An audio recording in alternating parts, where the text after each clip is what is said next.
चमकी चाहिला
कौन बोलती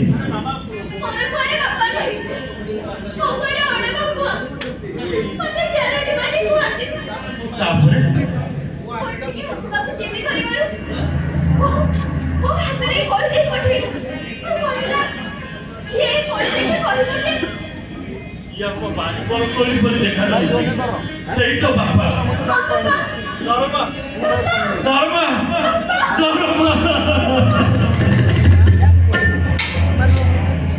ini Allah dah makan lagi lagi.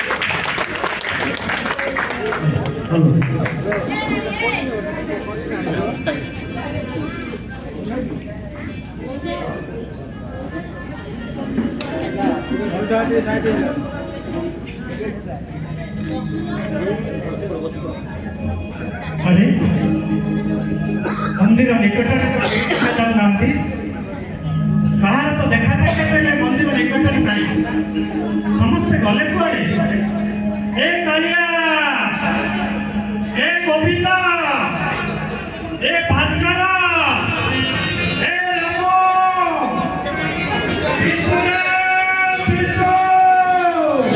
जाऊँ सांगे पड़े जुहार सांगे अरे तमें कुआड़े देखिला ए पर्यटन मेरे कारण देखा साक्षात नहीं कौन कहूछ ए मंदिर दादी दादी बेकार बसियो हेई जीवो सांगे पड़े हेई जीवो कहूछ ना जाई तो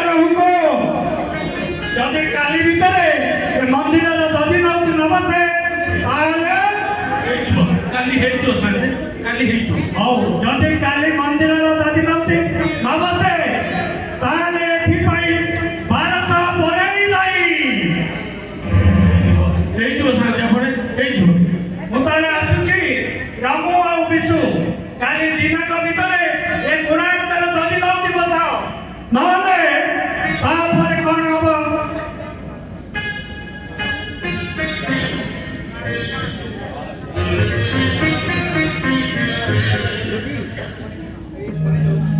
ତୁ ଏମିତି କେମିତି କହିପାରିଲୁ ଭାଇ ଆଉ କଣ କରିଥାନ୍ତି କହିଲି ତୁ ରାମ? ମୋ କାମକୁ ଆଜକୁ 3 ମାସ ହେଲାଣି ବୋଲି ଖାଲି ମୁଣ୍ଡିରେ ମାରି ପାରିଲେ କାଲି ଦିନକ ଭିତରେ କେମିତି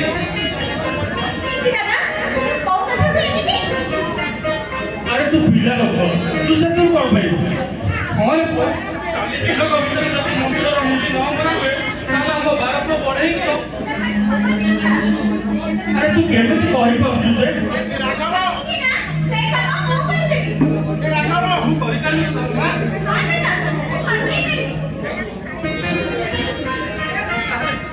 ତାହେଲେ କାଲି କାହିଁକି ଆଜି ରାତି ଭିତରେ କହିଦେଲେ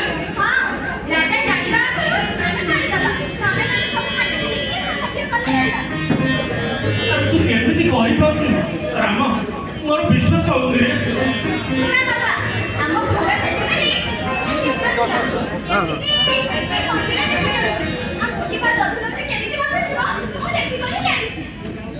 ତାହେଲେ ଡେରି କାହିଁକି ଏଇ ତ ସନ୍ଧ୍ୟା ଆସିଲାଣି ତୁ ଚାଇଲୁ ପୁଣି ଦେଖି ଆସିବି ଚାଇଲୁ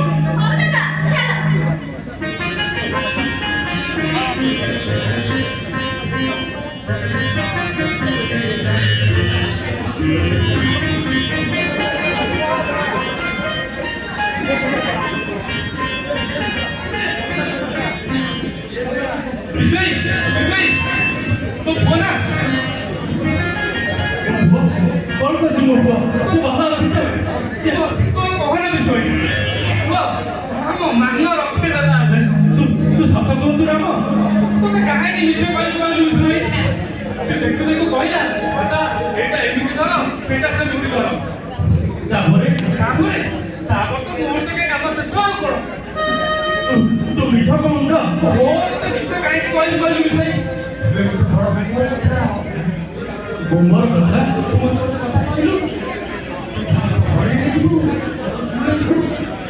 ମୁଁ ତ କଥା କିଛି ବୁଝିପାରୁନି ରାମ। ଏ କଥା ଯଦି ଦାଦା ଜାଣିବେ ଯାହାକୁ 12 ବର୍ଷ ହେଲାଣି 1200 ବଢେଇ କରିପାରିଲେ ନାହିଁ କେମିତି କରିପାରିଲା ସେଇଥିପାଇଁ ମୋତେ କହୁଛି ରାଜା ତ ଜାଣିଲେ ଖୁସି ହେବେ।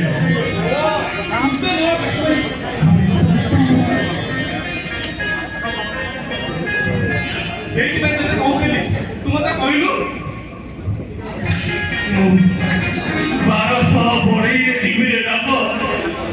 1200 ବଢେଇରେ ଯିବି। ବୁଝିଗଲି କଣ ବୁଝିଗଲି ବାସୁଛି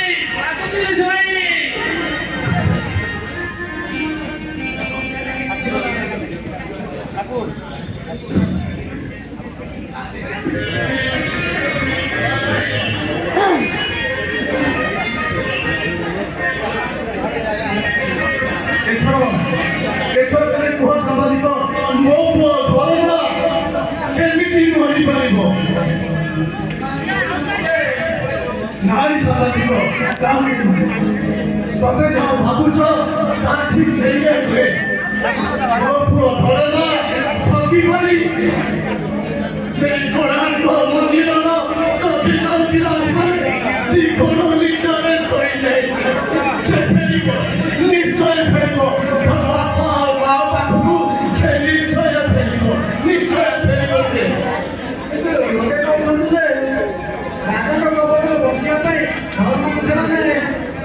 ନାଇଁ ସାମ୍ବାଦିକ ନାଇଁ ଧର୍ମ ଅଛି ମାନେ ଏ କୋଣାର୍କ ମନ୍ଦିର ଅଛି। ଆଉ ଯୋଉଦିନ ମୋ ପୁଅ ଧର୍ମ ମରିଯିବ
ବାସ୍ତବରେ ସେ ଯାହା କହୁଥିଲେ କୋଣାର୍କ ମନ୍ଦିର ଅଛି ମାନେ ଧରମା ଅଛି।